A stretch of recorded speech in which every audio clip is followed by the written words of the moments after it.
है दोस्तों, कैसे हैं आप सब। उम्मीद करते हैं कि आप सब अच्छे होंगे। और चलिए आज एक नए टर्मिनोलॉजी के बारे में बात करते हैं। बहुत चर्चा में है ये टर्म, या कहें कि फ्रेज। और अभी जो यूनियन गवर्नमेंट का, सेंट्रल गवर्नमेंट का बजट आया, उसमें भी काफ़ी चर्चित ये टर्मिनोलॉजी रहा है। खास करके जब हम लोग इनकम टैक्स स्लैब की बात करते हैं, या आप कहें कि यहाँ की इकोनॉमी के ग्रो करने की बात करते हैं, कंज्यूमर्स की बात करते हैं। हाँ साथियों, उस टर्म का नाम है मिडिल क्लास, मध्यम वर्ग। क्या है मध्यम वर्ग, इसका क्या कंट्राडिक्शन है, इसके क्या कैरेक्टरिस्टिक्स हैं, इसके क्या कंपोनेंट हैं। निश्चित तौर पर इसमें हम बहुत ज़्यादा डेटा के बारे में बात नहीं करेंगे। पहले इसको समझने का प्रयास करते हैं कि क्या है मिडिल क्लास। आपने नाम सुना होगा। सिंपल टर्म में हम कह भी सकते हैं कि ये वैसा ग्रुप है जो हायरार्की में मिडिल में आता है। अगर ऊपर से नीचे वर्टिकल हायरार्की की हम बात करें, ऊपर से नीचे की हायरार्की की बात करें, तो मिडिल में आता है। और ना तो बहुत ऊपर का क्लास है और ना ही नीचे का क्लास है। ध्यान देना है यहाँ कि हम क्लास की बात करें, वर्ग की बात कर रहे हैं। मिडिल क्लास निश्चित तौर पर इसका मतलब यही है। इसका मतलब ये है कि इंडिया में वैसा व्यक्ति या व्यक्तियों का समूह जो आय के आधार पर, इनकम के आधार पर आप कह सकते हैं, खास करके इनकम के आधार पर ही हम कहेंगे कि वो मिडिल हायरार्की में आता है। जैसे हम एक ये कह सकते हैं कि अपर क्लास या एलीट कह सकते हैं, जो सोसाइटी के अंदर सबसे ऊपर है, जिसमें आप कह सकते हैं बड़े बड़े पॉलिटिशियन आते हैं, ब्यूरोक्रेट्स आते हैं, बड़े बड़े बिजनेसमैन आते हैं। और मिडिल ऑर्डर में भी, मिडिल क्लास में भी अपर मिडिल क्लास है और लोअर मिडिल क्लास है। अब बड़े बड़े शहरों में जो सोसाइटीज बनी हुई हैं, कॉलोनी बनी हुई है, उसमें भी होता है। अपर मिडिल क्लास का अलग सोसाइटी है, लोअर मिडिल क्लास का अलग सोसाइटी है। तो ये मिडिल में जो है, इसका कोई फिक्स क्राइटेरिया नहीं है पार्टिकुलर कंट्री में कि कितने इनकम ग्रुप वाले को हम मिडिल क्लास कहते हैं, कहेंगे, कितने इनकम वालों को हम लोअर मिडिल क्लास कहेंगे और कितने इनकम वालों को अपर मिडिल क्लास कहेंगे। ध्यान दीजिएगा कि जब भी हम क्लास की बात करते हैं तब हम इकोनॉमिक सेंस में उसकी बात कर रहे हैं। हम सोशल या एडुकेशनल सेंस में उसकी बात नहीं कर रहे हैं। जो टिपिकली जो सोसाइटी में जो जैसे कास्ट सिस्टम है इंडिया के अंदर, तो हम कास्ट हायरार्की की बात नहीं कर रहे हैं एक्चुअली, लेकिन उससे ये जुड़ा हुआ है। ऐसा नहीं है कि उससे अलग है, क्योंकि यहाँ मिडिल क्लास में आने वाले मोस्टली लोग जो होते हैं वो कास्ट सिस्टम में अपर कास्ट वाले हैं। तो ऐसा नहीं है कि उसमें कनेक्शन नहीं है, लेकिन वो सोशली भी कनेक्टेड है, वो सोशली भी डिटरमाइंड है। लेकिन जब हम क्लास की बात करते हैं इकोनॉमिक सेंस में, तो हम इकोनॉमिक बेसिस पर डिसाइड करते हैं कि वो किस इकोनॉमिक क्लास में आता है। और यहाँ हम जब मिडिल क्लास की बात कर रहे हैं तो यहाँ पर इकोनॉमिक बेसिस पर कर रहे हैं। इकोनॉमिक बेसिस पर कहने का मतलब कि इनकम के बेसिस पर, वेल्थ के बेसिस पर हम कह रहे हैं।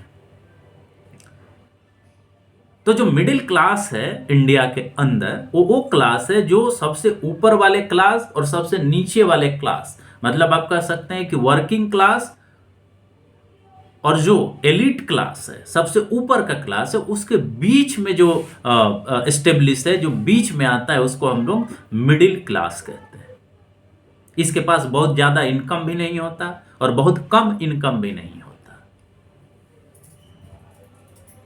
यह भी कहा जाता है एक पॉपुलर सेंस में कि अपर क्लास जो सोसाइटी के होता है और लोअर क्लास जो होता है, उसको ज़्यादा किसी बात से, मोरालिटी से, बाकी चीज़ों से फर्क नहीं पड़ता, क्योंकि एक के पास जो इतना अधिक है कि किसी व्यक्ति को केयर करने की ज़रूरत नहीं है, और एक के पास इतना कम है कि वो ये ध्यान ही नहीं रख सकता पेट के अलावे कि क्या चल रहा है।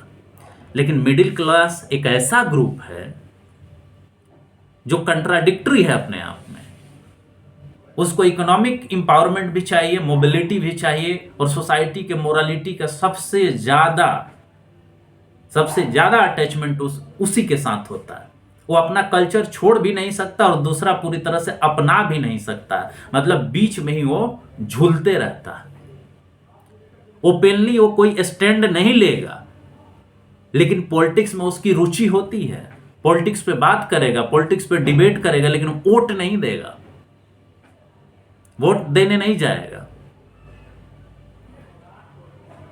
वो सारा चीज वेस्टर्न कल्चर के आधार पर करेगा, उसके प्रति उसकी खूब अटैचमेंट रहेगी, उस वैल्यू को एडॉप्ट कर चुका है। कंज्यूमरिज्म जो है, उपभोक्तावादी जो उसकी सोच है, उसके रग रग में बसा होगा। लेकिन जब नेशनलिज्म का बात आएगा तो वो भारत के नेशनलिज्म के प्रति अटैच रहेगा, वो रूट भी नहीं छोड़ सकता, और उसी के साथ साथ रूट नहीं छोड़ने के साथ साथ वो सारा काम करेगा जो विदेशी है।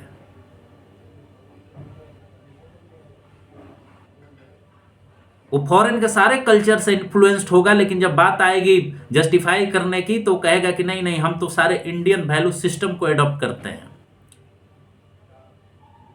वो अमेरिका के कंज्यूमरिज्म को बेकार बोलेगा, लेकिन इंडिया के कंज्यूमरिज्म को जस्टिफाई करेगा नेशनलिज्म के नाम पर। ये उसका कैरेक्टरिस्टिक है, ये उसकी विशेषता है। वो करप्शन से त्रस्त है, करप्शन के बारे में व्यक्तिगत तौर पे खूब बात करेगा, लेकिन किसी पार्टी को जब वो करना होगा तो खुल के बात नहीं करेगा, वो खुल करके पॉलिटिकल स्टैंड नहीं लेगा, वो बीच में झूलते रहेगा। ये उसकी खासियत होती है, उसकी विशेषता होती है। ऐसा नहीं है कि पॉलिटिकली न्यूट्रल होता है, ये गलतफहमी है। आप पवन कुमार वर्मा का ग्रेट इंडियन मिडिल क्लास पढ़िए, मिडिल क्लास पर क्रिस्टोफर जे फरलोट की किताब पढ़िए, आपको पता चलेगा कि वो कभी भी पॉलिटिकली न्यूट्रल नहीं रहा है। वो कभी भी पॉलिटिकली न्यूट्रल नहीं रहा है। जब इंडिया का पॉलिटिकल हिस्ट्री आप उठा कर देखेंगे तो आपको पता चलेगा कि वह किस चीज को पसंद करता है। वो सोसाइटी के अंदर हायरार्की को पसंद करता है, वो सोसाइटी के अंदर ऑर्डर को पसंद करता है, लॉ एंड ऑर्डर को, स्ट्रिक्ट लॉ एंड ऑर्डर को। इकोनॉमिक डेवलपमेंट के लिए, सोशल मोबिलिटी के लिए अगर तानाशाही प्रवृत्ति वाले लोग भी देश में राज करें तो उसको उस बात से गुरेज नहीं है। वो डेमोक्रेसी से घबराता है, उस डेमोक्रेसी से नहीं जो उसको फ्रीडम देता है, उस डेमोक्रेसी से नहीं जो उसको मोबिलिटी, सोशल मोबिलिटी देता है, उस डेमोक्रेसी से नहीं जो उसको इनकरेज करता है कि तुम विदेशों में जाकर के अपने बेटा बेटी को पढ़ाओ, तुम हेल्थ केयर एक्सेस करो, एडुकेशन एक्सेस करो। लेकिन उस डेमोक्रेसी से उसको खतरा है जिस डेमोक्रेसी के माध्यम से वर्किंग क्लास के लोग उसके पोजीशन को, उसके स्टेबिलिटी को खतरा पहुंचा सकें। खास करके इलेक्टोरल डेमोक्रेसी से उसको बहुत नफरत है। वो पॉलिटिशियन से हर काम कराएगा, सारा करप्शन कराएगा, सब चीज कराएगा, अपना बिजनेस बढ़ाएगा, अपना जॉब बढ़ाएगा, सब चीज करेगा। लेकिन जैसे ही वो पॉलिटिशियन और सिस्टम गरीबों को प्रेफर करने लगे, उसके लिए काम करने लगे, तो उसको वो बेजा खर्च लगने लगता है। अगर उसके लिए इनकम टैक्स माफ कर दिया जाए, बाकी चीजों को कर दिया जाए, तो उसके लिए कोई दिक्कत नहीं है।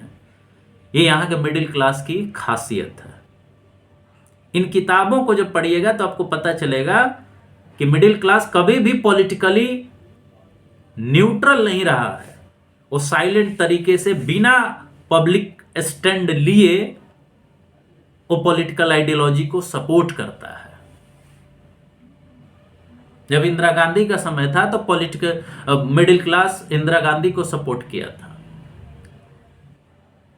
आज आदरणीय नरेंद्र मोदी प्राइम मिनिस्टर है, आज मिडिल क्लास उनको सपोर्ट करता है। और इसी वजह से बजट में, चाहे बाकी भाषणों में, नेताओं द्वारा मिडिल क्लास का इतना नाम लिया जाता है। ध्यान दीजिए कि शहरों में जो प्रदूषण है, शहरों में जो कंज्यूमरिज्म है, चाहे किसी चीज को खरीदने की हो, खाने की हो, वो मिडिल क्लास द्वारा उसका नेतृत्व किया जाता है। कंज्यूमरिज्म मिडिल क्लास की एक खास खासियत है, विशेषता है, वो खूब कंज्यूम करने की वजह से जाना जाता है।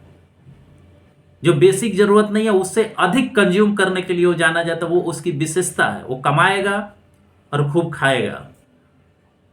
उसकी ये भी विशेषता है कि एडुकेशन और हेल्थ को सबसे ज्यादा वो प्रेफर करता है।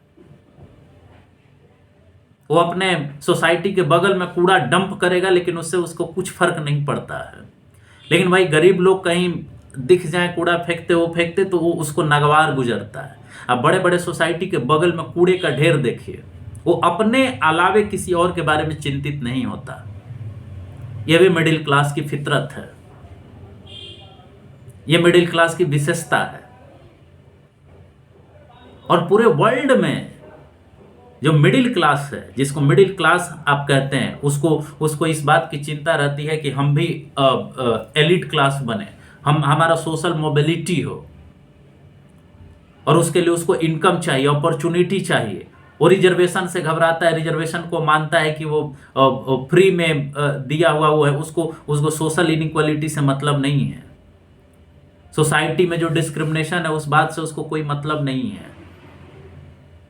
वो मेरिटोक्रेसी की बात करता है, जबकि ये अपने आप में दावा खोखला है मेरिटोक्रेसी का। क्योंकि जब आप कंपोनेंट उठा करके देखेंगे मिडिल क्लास का, तो मिडिल क्लास में 70 to 80% जो कंपोनेंट है वो अपर कास्ट का है। कैसे वो बर्दाश्त करेगा रिजर्वेशन? कैसे वो अपने आप में अपर कास्ट जो है रिजर्वेशन का विरोधी है, सामाजिक समरसता, सामाजिक समानता का विरोधी है। और इस मिडिल क्लास के पूरे कंपोनेंट में जब वही डोमिनेट कर रहा है तो वो कैसे रिजर्वेशन और सोशल इक्वलिटी को सपोर्ट करेगा? मिडिल क्लास की एक और विशेषता है कि जो इसके ऊपर का क्लास है उससे कहेगा कि समानता स्थापित हो, लेकिन जब उसके नीचे की बात करें कि आपके नीचे भी लोग हैं उनकी समानता का क्या, तो तुरंत जो है उसको नकारने की कोशिश करेगा। मिडिल क्लास केवल इकोनॉमिक बेसिस पर सब चीजों को करने का बात करेगा, क्योंकि उसके पास इनकम है। ये ध्यान देने वाली बात है कि जो मिडिल क्लास है ये बहुत ज्यादा कंसर्न नहीं होता इन्वायरमेंटल डिग्रेडेशन से, क्लाइमेट चेंज से, क्योंकि इसके पास उतना इनकम है, वो कुछ भी खरीद सकता है। उसका क्या इंपैक्ट वर्किंग क्लास पर पड़ रहा है, जो प्रोलिटेरियट है उस पर पड़ रहा है, उससे इसको ज्यादा फर्क नहीं पड़ता है। और इसके साथ साथ आप ये भी देखेंगे आज के दिनों में, आज के समय में, कि आज मिडिल क्लास के लिए नेशनलिज्म, राष्ट्रवाद बहुत बूझ वर्ड बना हुआ है, बहुत इसको लाइक करता है। ध्यान दीजिए कि ये मिडिल क्लास की विशेषता है कि पूरे जिंदगी अमेरिका में बिताएगा, वहां इनकम करेगा, वहां सब चीज करेगा, और जब जब जब जब जब वहां पर इनको मानसिक और बाकी चीजें वो नहीं हो पाती हैं, मतलब ये क्लेम किया जाता है राइटर्स के द्वारा, जो मिडिल क्लास पर लिखते हैं उनके द्वारा ये क्लेम किया जाता है कि जब आध्यात्मिक शांति की बारी आती है तो इंडिया लौटना चाहते हैं, इंडिया आना चाहते हैं। लेकिन जब अपॉर्चुनिटी की बात होगी, इनकम की बात होगी, तो यहां उन्हें पसंद नहीं आता, वो अमेरिका जाते हैं, यूरोप जाते हैं, वहां से कमाकर फिर वापस इंडिया आते हैं। ये अपने आप में एक कंट्राडिक्टरी फीचर है।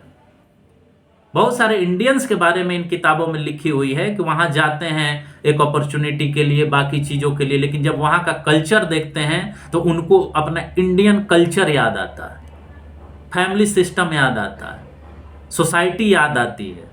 ये अपने आप में एक कंट्राडिक्शन है। इंडियन मिडिल क्लास के बारे में ये भी बातें इन इन इन इन इन ऑथर्स ने, राइटर्स ने चर्चा की हैं कि इनको इलेक्टोरल पॉलिटिक्स में थोड़ी सी भी रुचि नहीं है। जब इनका वोटिंग पैटर्न देखेंगे आप, तो वैसे पार्टियों को ये सपोर्ट करते हैं जिनका इतिहास ये रहा है कि वो कभी भी सोशल जस्टिस को, रिजर्वेशन को अपने अपने पूरे आप कहें कि कमिटमेंट के साथ कभी सपोर्ट उन्होंने नहीं किया। क्योंकि इनका कंपोनेंट, इनका कंपोजिशन जो है, अगर कास्ट बेसिस पर देखें तो अपर कास्ट डोमिनेटेड। ये कभी नहीं चाहते हैं कि सोशल इक्वलिटी स्थापित हो।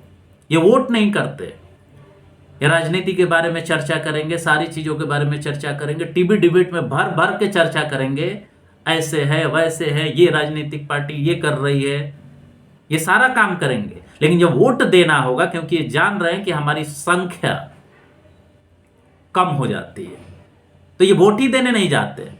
हर फोरम पे ये डेमोक्रेसी की बात करेंगे, लेकिन डेमोक्रेसी का सबसे की जो प्रोसेस है इलेक्शन, उसमें ये पार्टिसिपेट नहीं करते, ये कोई पॉलिटिकल स्टैंड नहीं लेते। टीवी डिबेट में, बाकी जगहों के फोरम पर ये खूब बोलेंगे, लेकिन जब इनको पब्लिकली आप कहें कि पब्लिकली चलिए आप स्टैंड लें किसी भी इशू पर, करप्शन के इशू पर, करप्शन में भी भरपूर इन्वॉल्व रहेंगे, हर काम जोड़ तोड़ से कनेक्शन से करेंगे। मिडिल क्लास का ब्यूरोक्रेसी और पॉलिटिशियन से बहुत अच्छा कनेक्शन होता है, लेकिन कभी भी इसको एक्सेप्ट नहीं करेंगे, उल्टे करप्शन का आरोप लगाएंगे। पॉलिटिक्स से ही इनकी पूरी फ्यूचर तय होती है, लेकिन प्रिटेंड ये करते हैं कि हम पॉलिटिक्स से नफरत करते हैं। एक तरफ वैल्यू की बात करेंगे और दूसरी तरफ इंडिविजुअलिज्म की बात करेंगे, एक तरफ कंज्यूमरिज्म की बात करेंगे और दूसरी तरफ इथिक्स की बात करेंगे। और इसी वजह से इस क्लास को कहा जाता है कि ये एलीट, जो अपर क्लास है, सोसाइटी का सबसे अपर क्लास है, और जो लोअर क्लास है उसके बीच का ये पेंडुलम है। ये कोई स्टैंड नहीं ले सकते, सब चीजों का इंटरेस्ट इनको है, लेकिन ये कभी स्टैंड नहीं लेते, और इसी वजह से इनको मिडिल क्लास कहा जाता है। ये ध्यान दीजिए कि जब हम मिडिल क्लास कहते हैं, जब क्लास की बात करते हैं, तो मोस्टली हम इकोनॉमिक बेसिस पर करते हैं, और ऐसा नहीं है कि इस मिडिल क्लास में केवल अपर कास्ट ही शामिल है। क्योंकि यहां पर इंडिया में अगर आप कास्ट क्लास की बात कर रहे हैं, तो बिना कास्ट को एनालाइज किए आप कास्ट की बात नहीं कर सकते या क्लास की बात नहीं कर सकते। दोनों इंटरचेंजेबल है। अगर कास्ट की आप बात कर रहे हैं तो क्लास का भी बात करना होगा, और क्लास की बात कर रहे हैं तो कास्ट की भी बात करनी ही होगी। और इसमें अब मिडिल क्लास में ऐसा नहीं है कि जो ओबीसी या एससी एसटी नहीं है वो शामिल नहीं है, वो भी शामिल है, और उनका भी नेचर इसी मिडिल क्लास की तरह है। उनमें भी ऐसे लोग आ चुके हैं जो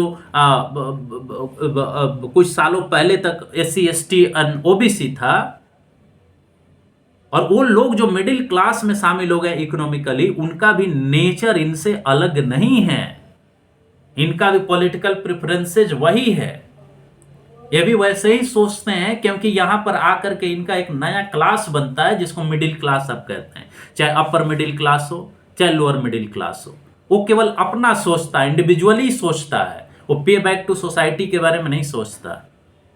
सारी अपॉर्चुनिटी उन्हें इसी पॉलिटिकल सिस्टम से मिलता है, इसी पॉलिटिकल सिस्टम से जनरेट होता है, इसी सोशल सिस्टम से जनरेट होता है, लेकिन वो कभी पे बैक टू सोसाइटी के बारे में नहीं सोचते, केवल इंडिविजुअलिस्टिक। हम न्यूक्लियर फैमिली का कंसेप्ट इसी मिडिल क्लास मेंटालिटी का नतीजा है। लेकिन जब एक इनकम के स्तर पर आ जाते हैं, तब इनको फैमिली याद आती है, वैल्यू सिस्टम याद आता है, लेकिन बाय नेचर ये इंडिविजुअलिस्टिक होते हैं। ये हम नहीं कह रहे हैं, ये डिस्क्लेमर है, समझ लीजिए इसको डिस्क्लेमर, ये मैं नहीं कह रहा हूं। मिडिल क्लास के ऊपर जो भी अभी तक लिटरेचर लिखा गया है, उन चीजों से ये बात सामने आती है कि मिडिल क्लास का मेंटालिटी क्या होता है। मिडिल क्लास केवल अपने इकोनॉमिक मोबिलिटी, सोशल मोबिलिटी के बारे में सोचता है, इनकम कमाने के बारे में सोचता है, प्रॉपर्टी एक्वायर करने के बारे में सोचता है, अपने बच्चों के बारे में सोचता है, और उसी में वो खुश रहता है। उसको कोई मतलब नहीं है कि बाकी लोग कैसे रह रहे हैं, पूरी सोसाइटी कैसे रह रही है। हम इतने कंज्यूमरिस्टिक हैं, तो क्या पूरे इंडियन जो खास करके प्रोलिटेरिएट वर्किंग क्लास है उसके पास क्या है? इनको केवल ये दिखता है कि सरकार हमारे इनकम पर टैक्स नहीं लगाए, हमारा इनकम बढ़े, हम खूब खाएं पिएं मस्त रहें। ये इसी कंज्यूमरिस्टिक नेचर मेंटालिटी का नतीजा है कि आज इंडिया को डायबिटिक कैपिटल ऑफ इंडिया कहते हैं, वर्ल्ड कहते हैं, डायबिटिक कैपिटल ऑफ वर्ल्ड कहते हैं। ये क्यों हो रहा है? तो ये सब समझने और सोचने की जरूरत है। आप जनरली डेटा भी उठा के देखेंगे तो आपको पता चलेगा कि मिडिल क्लास ही है जो इंडिया का ग्रोथ इंजन है।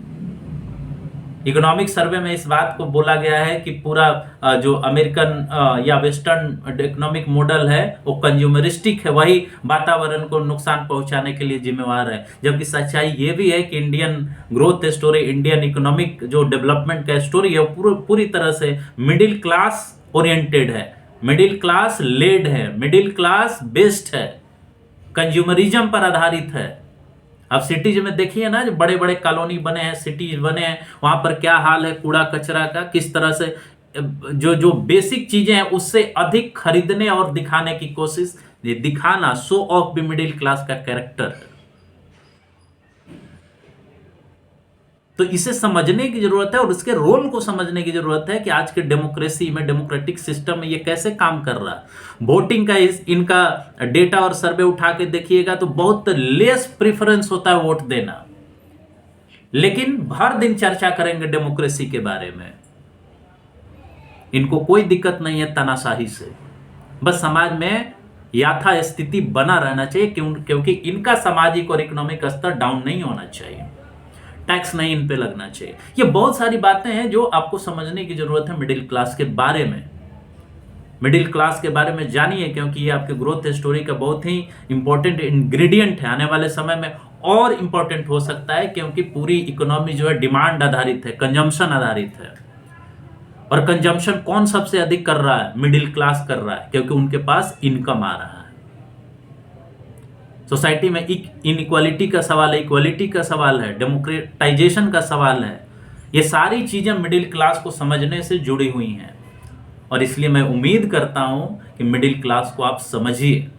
अर्बनाइजेशन अपने आप में मिडिल क्लास के राइज का एक फिनोमिना है। अर्बनाइजेशन लेड डेवलपमेंट जो है, ये मिडिल क्लास के राइज का एक अलग कैरेक्टरिस्टिक है। प्रदूषण उसका नतीजा है। तो मिडिल क्लास आने वाले समय में कैसा रोल प्ले करता है, ये समझने के लिए सबसे जरूरी है कि आप मिडिल क्लास को समझें, मध्य वर्ग को समझें, और तब आप समझ पाएंगे कि मिडिल क्लास कितना बड़ा रोल प्ले करने जा रहा है। कोई भी नेता मिडिल क्लास के बारे में बेवजह नहीं बात करेगा। बहुत सारे पार्टियां तो मिडिल क्लास को सोचती ही नहीं है कि कोई मिडिल क्लास है भी, और उसका नतीजा उनके पॉलिटिकल फ्यूचर पर पड़ रहा है। केवल दो ही क्लास नहीं है अब, एक बुर्जुआजी और दूसरा प्रोलेटेरिएट। इस गलतफहमी से बाहर निकलने की जरूरत है, और तब आप रियल में समझ पाएंगे कि पॉलिटिकल चेंज कैसे हो रहा है, टेक्नोलॉजी क्या रोल प्ले कर रहा है, मिडिल क्लास क्या रोल प्ले कर रहा है। तो इसी के साथ दोस्तों, हम उम्मीद करेंगे कि मिडिल क्लास के बारे में आप इससे समझ पाएंगे, जान पाएंगे, उसके कैरेक्टरिस्टिक, उसके कंट्राडिक्शन को समझने का प्रयास कर पाएंगे। और ये कोई एंड नहीं है मिडिल क्लास के बारे में ये चर्चा, जबकि ये एक शुरुआत है ये समझने का, इसके बहुत सारे डायमेंशन को समझने का कि मिडिल क्लास क्या है, कैसे रोल प्ले करता है, क्या उसका नेचर है, क्या कैरेक्टरिस्टिक है, क्या कंट्राडिक्शन है। तो उम्मीद करेंगे कि ये लेक्चर आपको अच्छा लगेगा, ये डिस्कशन अच्छा लगेगा, और इसी बात के साथ हमें इजाजत दीजिए इसको कंक्लूड करने का। नमस्कार, धन्यवाद, जय हिंद, जय भारत।